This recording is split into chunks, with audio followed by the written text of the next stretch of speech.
Bonjour Marlène Tellouma-Rémy, bienvenue à Choc FM 105,1 dans le cadre du projet Stop Racisme initié par Choc FM 105,1 et rendu possible grâce à l'appui du gouvernement du Canada. Alors Marlène, vous êtes bien connue dans la communauté franco-torontoise, mais on aimerait quand même rappeler votre rôle comme directrice, enfin je devrais dire présidente fondatrice de CAI Créole, donc d'entraide et services professionnels. Alors, si vous voulez nous rappeler votre rôle et la mission de l'organisme. Bien, merci beaucoup. Merci, Annick, pour cette opportunité de pouvoir participer à cette belle initiative. Donc, c'est un plaisir pour moi. Alors, oui, mon nom, c'est Marlène Tellouma-Rémy. Donc, je suis la présidente fondatrice de CAI Créole d'entraide et de services professionnels. Donc, CAI Créole d'entraide et de services professionnels est né depuis 2007. Donc, CAI Créole a remplacé un premier organisme qui existait, qui s'intitulait Ressources chrétiennes d'entraide et professionnelles pour couples et familles, qui a été fondé à Montréal pour faciliter l'intégration des couples et surtout pour prévenir la désintégration familiale et la délinquance juvénile chez nos jeunes immigrants, notamment nos jeunes immigrants haïtiens à Montréal, à l'époque où j'étais à Montréal. Donc, arrivé à Toronto, donc il y a des raisons très particulières qui nous avaient poussé le conseil d'administration de demander au gouvernement canadien, puisque c'est quand même un organisme fédéral, donc de demander au gouvernement canadien de nous donner de l'aide patente supplémentaire pour changer le nom qui est devenu CAI Créole d'entraide et de services professionnels. Alors, CAI Créole a pour mandat ou mission de faciliter l'intégration socioculturelle, éducative, artistique et même socio-économique des familles d'expression française d'origine créole, notamment les Haïtiens, les familles haïtiennes et aussi les familles mixtes.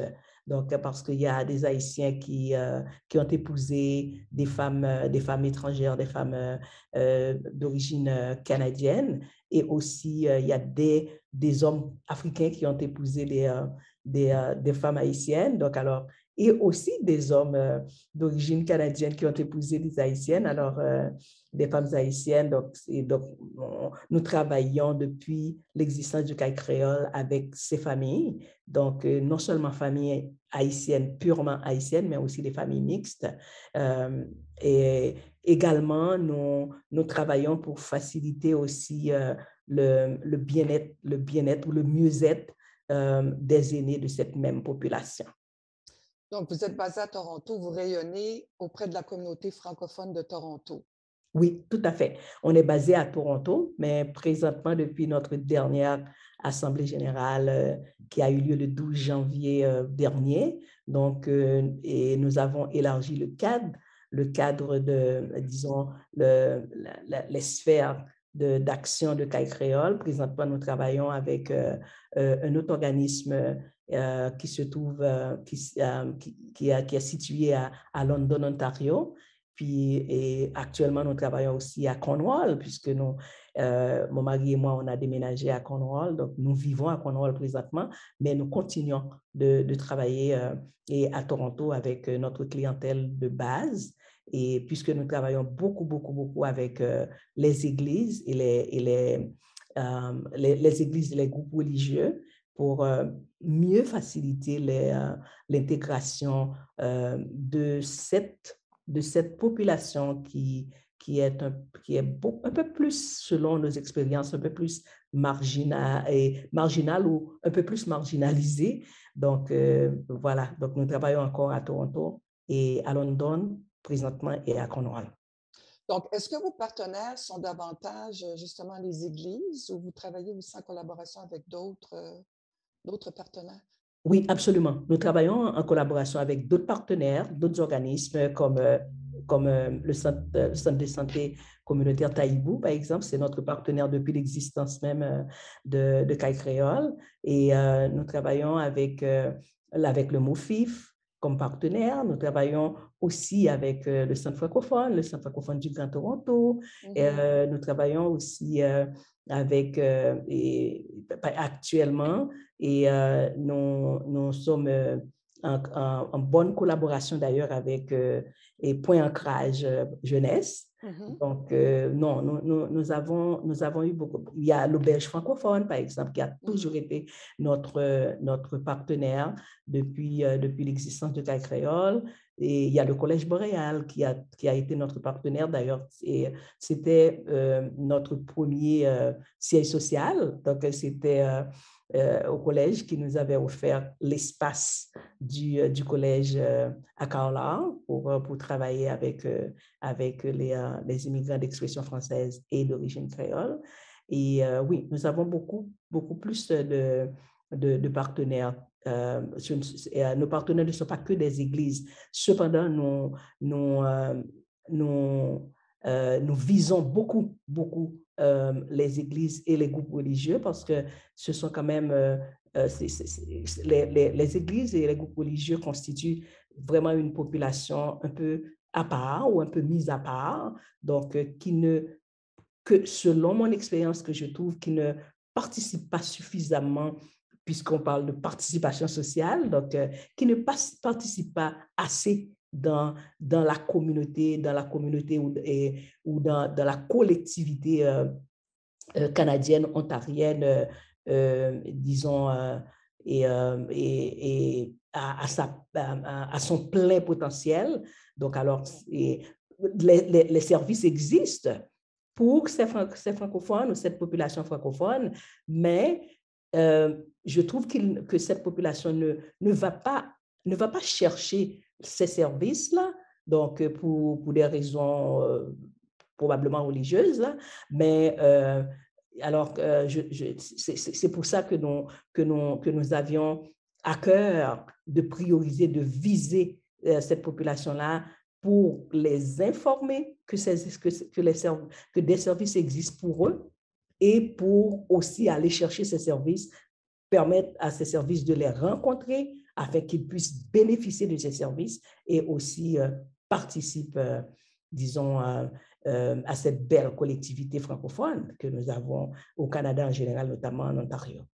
En fait, c'est vraiment une œuvre collective. Est-ce que vous diriez, d'après votre expérience, qu'il y a une partie importante de la population avec laquelle vous travaillez qui gravite justement autour des églises? Oui, absolument. Il y a une très belle population, une très belle collectivité, oui, qui gravite autour des églises.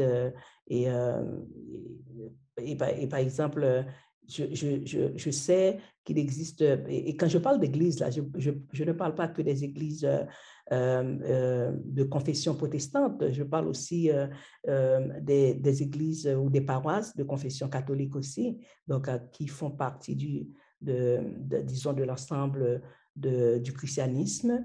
Donc, cela ne veut pas dire que c'est une population, une collectivité qui est antisociale, non, pas du tout. Donc, c'est tout simplement en vertu de l'éducation chrétienne qu'ils reçoivent ou peut-être une mésinterprétation ou une sorte d'incompréhension par rapport à la participation citoyenne, participation sociale. Donc, alors, c'est une population qui est assez réticente pour aller chercher de l'aide, mais heureusement, quand je dis heureusement, c'est parce que actuellement, présentement, CAI Créole collabore avec le réseau de l'immigration francophone de l'Est, bien entendu, qui nous a effectivement témoigné et qui accepte aussi que nous leur apprenions que ces églises ou ces communautés religieuses facilitent, aident leur clientèle ou carrément leur adeptes. Ces communautés religieuses ou ces églises participent aussi à l'intégration de leur adeptes ou de leur clientèle, heureusement. Mais ce n'est pas suffisant. Alors, ce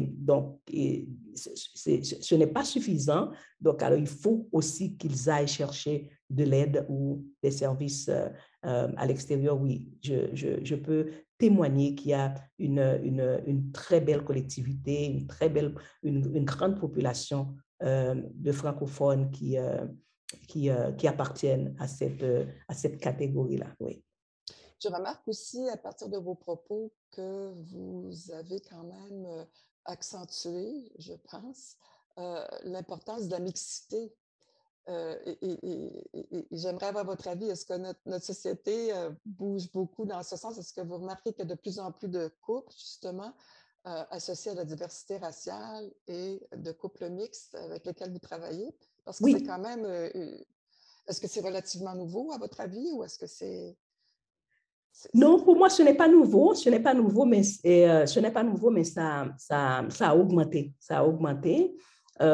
Et même à Montréal, depuis Montréal, parce que j'ai vécu aussi à Montréal avant de déménager en Ontario. Et même au Québec, il existait déjà des couples mixtes, pas en aussi grande quantité qu'en Ontario, notamment à Toronto. Et j'aime beaucoup cette facette de Toronto, de l'Ontario en général, notamment de Toronto. Et je pense que c'est l'une des villes où l'on retrouve le plus de couples mixtes ou de familles exogames. Ce n'est pas nouveau, mais ça a augmenté. Moi, je connaissais déjà avant même de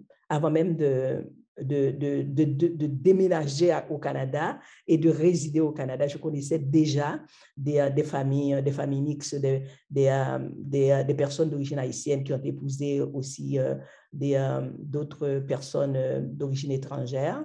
Mais et à Toronto, et je suis très contente d'ailleurs de voir qu'à Toronto, il n'y a pas cette barrière disons, de cohabitation ou carrément de mariage entre des personnes d'origine différente. Oui, on n'en parle pas souvent, mais c'est quand même en augmentation. Oui. Tout à fait. Ça doit faire partie de la dynamique dans laquelle on travaille. Alors, si on revient au thème participation sociale, inclusion sociale, d'après votre expérience avec CAI Créole, est-ce que vous constatez justement que la population issue de la diversité raciale fait face à des défis importants en matière de participation sociale? Et si oui, pouvez-vous nous donner quelques exemples? Oui. Oui, en vertu de mon expérience avec CAI Créole, disons à travers CAI Créole, je peux dire oui, que la population ou les communautés de diversité culturelle font face à des défis, à des barrières et dans le cadre de la participation sociale. Et pour moi, la participation, le thème de participation sociale ou l'expression de participation sociale, pour moi, c'est très vaste. Donc, je ne vois pas qu'un seul secteur. Donc, pour moi, si j'ai l'opportunité de m'intégrer de manière, disons, et de manière équitable dans le secteur de l'éducation, par exemple, donc, pour moi, c'est aussi une sphère de participation sociale. Donc, je vois la participation sociale tant du point de vue de l'éducation, du point de vue de la politique, et j'en passe. Et si je veux évoquer un exemple ou quelques exemples dans le domaine de l'enseignement, par exemple, dans le domaine de l'enseignement, de l'éducation. Donc, les communautés comme on les appelle présentement, communautés racialisées, donc les communautés de la diversité culturelle et ont beaucoup de difficultés à s'intégrer, à participer de manière intégrale dans le cadre de l'éducation, dans le domaine de l'enseignement. Je connais et autour de moi, dans mon entourage, dans mon environnement. Et je connais des personnes très proches, très, très proches de moi qui ont étudié, qui ont étudié, qui ont fait des études, qui ont complété des études dans le domaine de l'enseignement, qui ont leur diplôme, etc., mais qui n'arrivent pas à trouver un poste permanent au niveau de l'enseignement, qui ne reste qu'au niveau de suppléance, par exemple. Donc, pour moi, ça fait partie de la participation sociale parce que les enseignants, ce sont des personnes qui forment disons, les futurs citoyens de cette société-là. Donc, et c'est aussi, si je peux ajouter, en appui au développement socio-économique. Il y a quand même un lien, hein, l'éducation et notre économie durable. Et d'être, si je comprends bien, d'être plus inclusif dans ce secteur-là en considérant les compétences de tout le monde. Absolument, absolument. Et je suis tout à fait en accord avec toi, Annick. Donc, et effectivement, donc, et ça entre ça s'aligne avec la mission ou le mandat de CAI Créole, faciliter l'intégration socio-culturelle, socio-économique et sur le plan éducatif aussi, des immigrants, des personnes immigrantes d'expression française et d'origine créole. Donc, un deuxième exemple, c'est que, et je me souviens, dans les années 2008 et 2009, il y avait une vague de familles haïtiennes qui venaient des États-Unis pour s'établir au Canada. Donc, on leur avait permis de venir, d'arriver, de s'établir. Donc, en fait, de participation sociale de ces familles-là, moi, j'ai accompagné plusieurs familles. Et du point de vue de l'inscription de leurs enfants à des écoles. Donc, ce sont des enfants qui sont nés aux États-Unis, par exemple, et pour la plupart, ils sont nés aux États-Unis quand ils sont arrivés. Donc, ils n'avaient aucun problème avec la langue anglaise, non? Et donc, il y a des parents qui ont choisi de faire poursuivre les études primaires et élémentaires par leurs enfants en anglais et ensuite pour changer en français. Donc, je sais qu'il y a presque toutes ces familles-là que j'ai accompagnées, c'est-à-dire je parle des familles de Toronto, par exemple, que j'ai accompagnées, donc à l'arrivée de leurs enfants, puisqu'il s'agit de deux systèmes différents, donc deux systèmes d'enseignement ou deux systèmes d'éducation différents. Donc, leurs enfants, n'ayant aucun problème de retard mental, ont été placés immédiatement directement au programme PEI, par exemple. Donc, c'est un programme très restreint qui a beaucoup de restrictions par rapport au cheminement, éducatif et professionnel de l'individu. Donc, ces enfants-là ont été placés dans le programme PEI, donc sous prétexte que ce sont des enfants qui ont des problèmes d'apprentissage, mais ce qui était faux. Donc, alors, ces familles-là, je les ai accompagnées. Donc, pour moi, ça a été aussi une barrière à la participation sociale, non seulement de ses parents, mais aussi de ses enfants. Parce que ces enfants devaient grandir au Canada, devaient grandir à Toronto, devaient grandir en Ontario pour devenir des citoyens et pour devenir des professionnels. Pourquoi les sélectionner à l'avance et les placer dans un programme qui va les empêcher d'accéder à certaines professions libérales? Donc, alors, peut-être préciser, pardon, Marlène, qu'est-ce qu'on entend par PEI pour l'auditoire?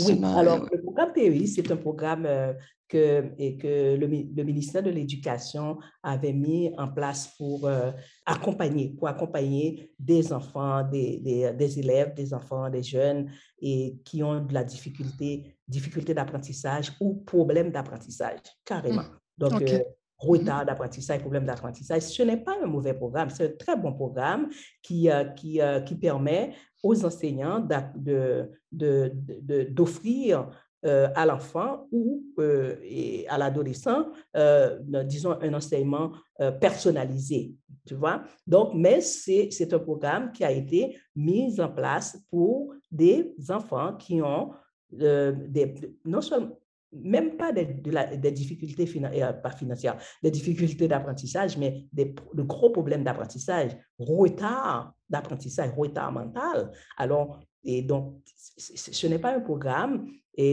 auquel on devrait placer n'importe quel enfant, le fait que l'enfant ait un retard, parce que l'enfant doit prendre un peu de temps pour s'adapter au nouveau système. Pas pareil à son système, au système d'où il vient, au système d'éducation, au système d'enseignement d'où il vient. Donc, en fait, c'est de l'aide à l'établissement aussi dont on parle.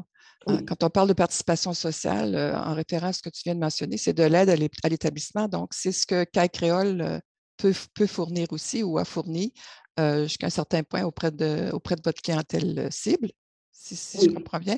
Alors, peut-être élaborer davantage, s'il te plaît, Marlène, en rapport justement avec vos services d'entraide et vos services professionnels. Qu'est-ce que vous offrez justement pour faciliter cette participation sociale? Oui, d'abord, si je reviens à cet exemple, ce dernier exemple que je viens de donner, j'ai dû accompagner, je le fais encore, j'ai dû accompagner des familles, des parents pour leur expliquer c'est quoi le programme PEI, de ne pas signer immédiatement par exemple, une lettre ou n'importe quel document qui vient de l'école ou qui vient du conseil scolaire, de ne pas le signer sans avoir très bien compris ou sans avoir entré en contact personnel ou en contact personnel, en contact personnalisé avec l'enseignant ou avec le directeur de l'école. Donc, ne signez pas parce que dès que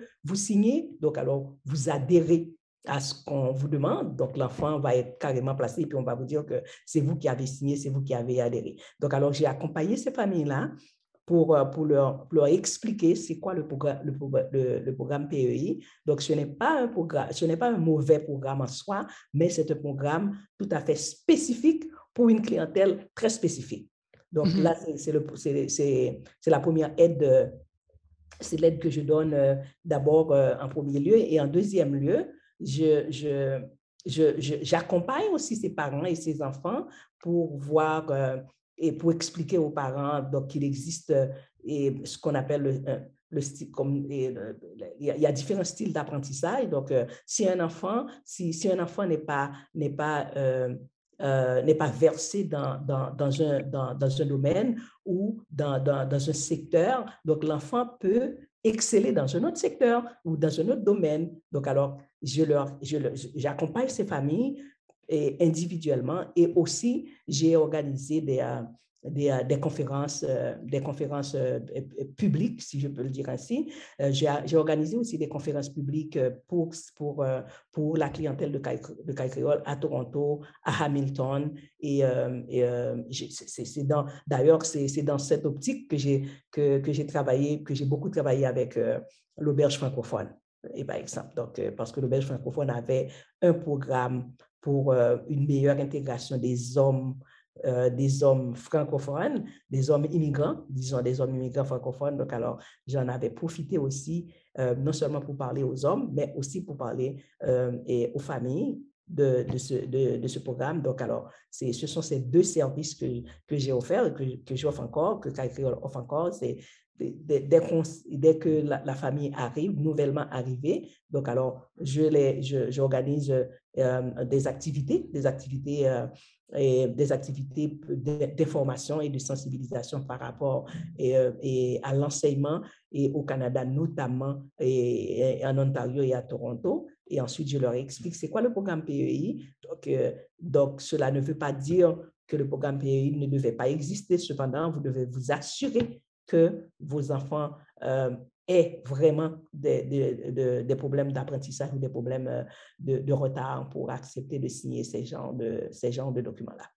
Donc, est-ce qu'on peut dire que CAI Créole intervient surtout dans le secteur de l'appui à l'aide à l'établissement avec, comment je dirais, un volet spécifique axé sur l'éducation, par exemple, oui, ou l'intégration familiale, l'intégration sociale des familles, et on parle évidemment des enfants et de leurs parents.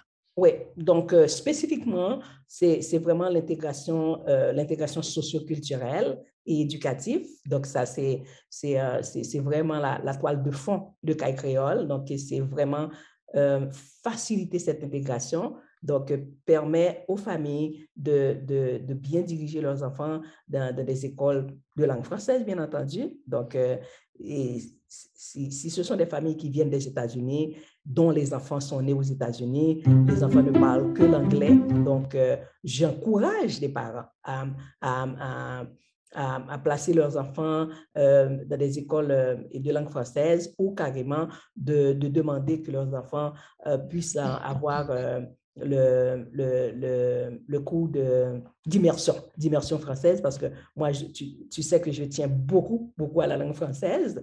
Donc, alors, j'aime que nos enfants, même s'ils sont nés aux États-Unis ou ils ont grandi aux États-Unis et qu'ils ne parlent que l'anglais, donc, j'aimerais que nos enfants ressentent une appartenance aussi à la communauté francophone. Donc, donc oui, spécifiquement, c'est sensibiliser et orienter ces familles sur le plan éducatif ou dans le domaine de l'éducation. Et puis, c'est aussi les diriger, les sensibiliser, les informer et en ce qui a trait à tous les services qui sont offerts en français, parce que ce sont quand même des familles francophones. Donc, alors, tous les services qui sont offerts en français, qu'il s'agisse de services qu'il s'agisse de services et de soins de santé, de santé en français, des activités culturelles ou des activités socio-culturelles, donc des services de l'immigration aussi. Donc, alors, même mes références, quand je réfère ces familles, les familles haïtiennes surtout, à des avocats ou à des conseillers légaux, je les réfère à des avocats francophones. Donc, alors, c'est un peu ça. Donc, ça veut dire que CAI Créole intervient, puisque CAI Créole n'offre pas de service direct. Donc, alors, CAI Créole intervient dans toutes les sphères de services pour faciliter l'intégration de sa clientèle. C'est quand même assez ample comme mandat, comme mission. Parce que quand on parle de la famille, je veux dire, il y a les enfants, il y a les parents, mais ma prochaine question, c'est est-ce que vous intervenez auprès, par exemple, des personnes âgées dans une famille? Est-ce que vous travaillez avec les aînés qui appartiennent à la diversité raciale aussi? Est-ce que vous intervenez dans ce secteur-là? Oui, tout à fait. Donc, c'est ça pour nous, c'est ça la famille, parce que dans notre culture, donc la famille pour nous n'est pas que la famille nucléaire. Donc, la famille pour nous, c'est la famille élargie. Donc, et dans la culture haïtienne, donc, les grands-parents ont beaucoup d'importance. Donc, alors que pour permettre à ces familles immigrantes et immigrées de rester attachés à leur culture, donc on ne peut pas négliger un des membres de la famille. Donc, sinon, on ne réussira pas. Donc, quand on parle de la famille, donc il faut viser non seulement les parents et les enfants, mais aussi les grands-parents. Oui, nous travaillons avec nos aînés et par exemple, nous organisons chaque année, nous organisons un forum de 3 jours, donc disons une série d'activités pendant 3 jours à l'occasion de la journée ontarienne de la famille. Donc, c'est vraiment un événement de 3 jours qui inclut non seulement les parents, les membres nucléaires de la famille, mais aussi les grands-parents. donc la famille élargie. Donc, nous organisons toujours chaque année ces activités-là, tant pour les membres jeunes, les membres nucléaires de la famille que les grands-parents. Et aussi, nous organisons aussi chaque année en collaboration avec l'Église de Dieu de la prophétie, par exemple, qui se trouve à Scarborough. Donc, nous organisons des activités spécifiques pour nos aînés. Nous les sortons et nous les aidons à rencontrer d'autres aînés, donc pour pouvoir se socialiser, pour briser l'isolement. Donc, au contraire, nous sommes en train de préparer une activité en ce sens-là pour cette année. Oui, nous travaillons aussi avec nos aînés. Et par exemple, nous avions réalisé un très beau projet. Donc, c'est RIFSO qui avait ce projet-là, mais en partenariat avec CAI Créole, donc, et qui a un projet qui s'intitulait Entraîner. Donc, alors, et le RIFSO recrutait des aînés d'origine, si je peux m'exprimer ainsi, d'origine étrangère. Donc, CAI Créole recrutait des aînés d'origine haïtienne, francophone. Donc, on les a jumelés. Donc, c'était un projet d'1 an, un très, très, très beau projet. Oui, nous travaillons aussi avec les aînés, oui. Merci, Marlène. Seulement préciser pour l'auditoire, qu'est-ce que le RIFSO? Le RIFSO, c'est le regroupement des intervenants en santé et services sociaux francophones. Voilà, très bien. Le regroupement des intervenants francophones en santé et services sociaux. Oui, tout à fait. C'est encore une autre belle ressource. Alors, oui. Est-ce que, en terminant, est-ce qu'il y a des projets spéciaux qui arrivent bientôt pour CAI Créole? Oui, nous avons, actuellement, nous sommes en train de, le conseil d'administration, nous sommes en train de penser à cette même activité annuelle et pour nos aînés de Toronto, par exemple, avec la collaboration de l'Église de Dieu de la prophétie francophone de Toronto, qui a un département spécifique pour les aînés.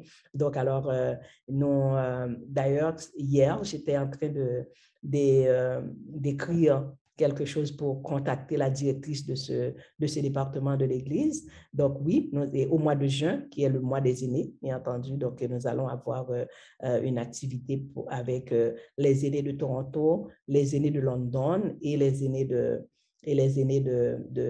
Cornwall.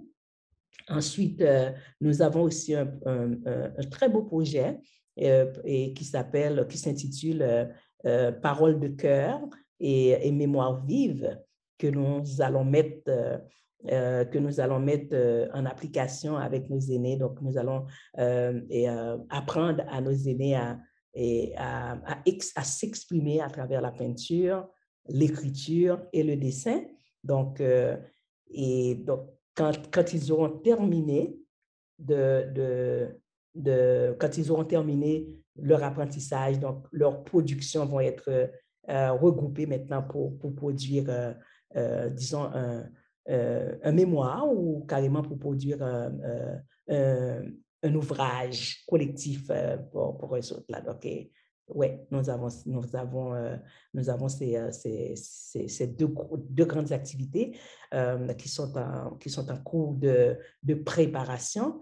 Et puis, les familles aussi, et comme de fait, nous sommes en train de préparer notre futur forum et pour le mois de février 2023, par exemple, à l'occasion de la journée ontarienne de la famille. Très bien. Donc, vraiment orienté à l'égard de la famille et de la famille élargie, incluant les couples mixtes. C'est très vaste comme œuvre. Merci beaucoup, Marlène. Un mot de la fin? Un mot de la fin, je m'adresserai particulièrement à nos jeunes et à nos jeunes francophones de la diversité culturelle ou à nos jeunes francophones d'ascendance africaine. Donc, moi, j'aimerais qu'ils se sentent polarisés vers l'excellence, qu'ils afin de pouvoir bannir, et quand je dis bannir, donc je pèse sur le mot, qu'ils bannissent la violence, donc qu'ils se sentent appartenir vraiment à la collectivité ontarienne, à la collectivité canadienne, et qu'ils développent en eux ce sentiment d'appartenance, mais pour développer ce sentiment d'appartenance, ils doivent croire en eux.